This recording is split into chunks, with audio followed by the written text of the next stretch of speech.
రేవంత్ రెడ్డి ఉస్మానియానే ఎందుకు ఎంచుకున్నాడు? మరి ఉస్మానియా యూనివర్సిటీ విద్యార్థులు ధర్నాలు చేస్తున్నారు. అలాగే ప్రభుత్వం మీద వ్యతిరేకత చూపించారు.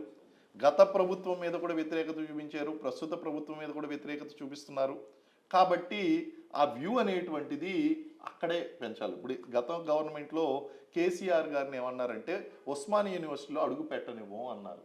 మరి ఇప్పుడు ప్రస్తుత ప్రభుత్వం ఏంటంటే నేను ఉస్మానియాలోకి అడుగు పెడతాను, మీకు కావాల్సినటువంటి అసంతృప్తి ఏదైతే ఉందో దాన్ని తొలగించడానికి ప్రయత్నిస్తున్నాను అనేటువంటి ఉద్దేశంతో అక్కడ అడుగు పెట్టడం అనేటువంటిది జరగబోతుంది అండ్ ఆయన ప్రకటించాలని అనుకుంటున్నారు. ఎందుకంటే ఇక్కడ we have to see in one positive aspect అండి. ఏంటి అంటే విద్యార్థుల యొక్క థింకింగ్ ఏదైతే ఉందో మార్చాలి అనేటువంటి ఆలోచన వీళ్ళకి వచ్చింది. కాబట్టి ఆ ప్రాసెస్లో అడుగులు ఒక్కొక్కటి పడుతున్నాయి. కాబట్టి అందరికీ ఒక అవకాశం ఇవ్వాలి. ఇచ్చారు. సో లెట్ అస్ సీ ఏమవుతుంది అనేటువంటిది. సార్, ఓవరాల్గా 2 రాష్ట్రాల్లో పోటీ పరీక్షలకు ప్రిపేర్ అయ్యే అభ్యర్థులకు మీరు సూచనించే సలహాలు ఏంటి? ఒకటే అండి, రాజకీయాలు ఏ పార్ట్, పార్టీస్ ఏ పార్ట్. ఏ ప్రభుత్వము, ఏ రాజకీయ పార్టీ ఇవన్నీ కూడా పక్కన పెట్టండి.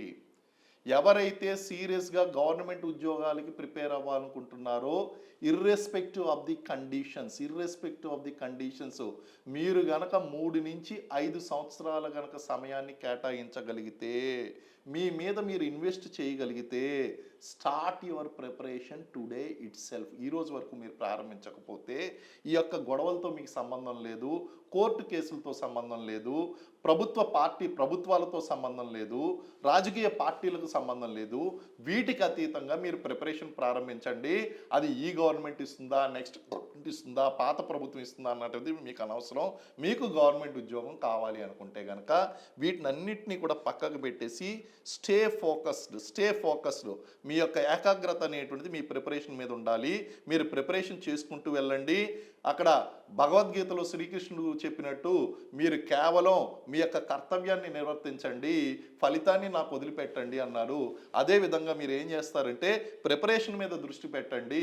మిగిలినటువంటి విషయాల మీద మీరు ఎక్కువగా దృష్టి పెట్టారు అంటే మీ ఫోకస్ దెబ్బతింటుంది, మీరు లక్ష్యాన్ని చేరుకోలేరు.